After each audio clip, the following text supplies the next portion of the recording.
so this is Qmaster with a review of the Arcade Fighter by Dream Gear. It's an arcade stick primarily used for fighting games such as Street Fighter, Marvel vs. Capcom, Tekken, King of Fighters, you know, all that stuff. I just want to point out right now, though, it's a PlayStation 3 stick, meaning it works for most PS3 games that are fighting games. Just because it doesn't have the word Street Fighter on it doesn't mean it won't work for Street Fighter. So anyways, it's mostly inspired by Japanese stuff. The joystick is octagonal, meaning 8-way, for those of you who know what I'm talking about. That means, it has 8 barriers, 8, guidelines. Whereas most of them have squares, which means there would be one boundary here, there, right there. Buttons are rounded. In America, they're concave, but here they're rounded. They're pretty good when you're playing. You push them about like maybe halfway to register.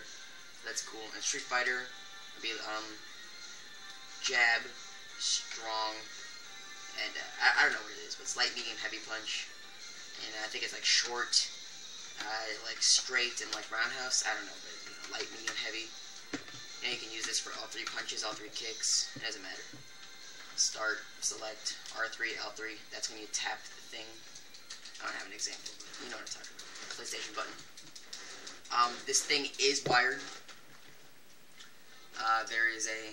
Yeah, I think I killed it. I don't know if you can see it right there. Did I kill it? But that's a compartment for the wire. It's about 12, 14 feet. I don't remember.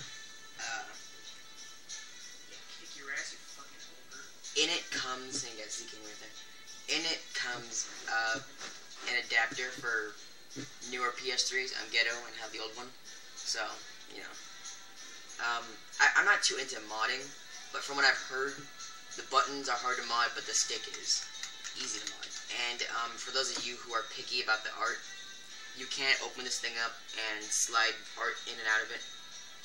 I don't really care for the art. I think it looks alright. May blur a little bit on camera. But you got like this little dude right here. Arcade Fighter, and you got some ink splatter effects. I think it's pretty nice.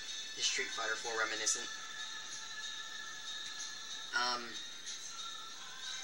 I just want to point out right now, though, don't walk into an arcade stick, not just this one, any arcade stick, thinking that you're going to be God tier with it, you know. It doesn't automatically make it good. You got to practice. I'm not going to say it's starting the game all over again, but it will take a while to readjust. But I can assure you, for most people, it does create... Some help. It does make a better experience. More competitive. If not easier, or at least more competitive, then at least somewhat more challenging, to the point where if you did have to go back to controller, that would be hard as crap, or it'd be easy as crap. So... This isn't no TE stick, I want to tell you that. It does have a sort of cheapy plastic feel to it, but it's fine. It gets the job done. For those of you who pick charged characters like Guile, Bison, whatever, you might have to switch it with a square gate because it works better for that.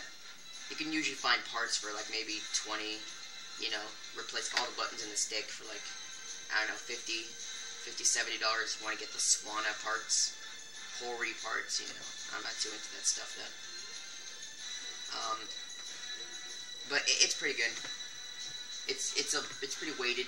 It won't move while you're playing. It's about maybe 2 pounds, maybe 1.5.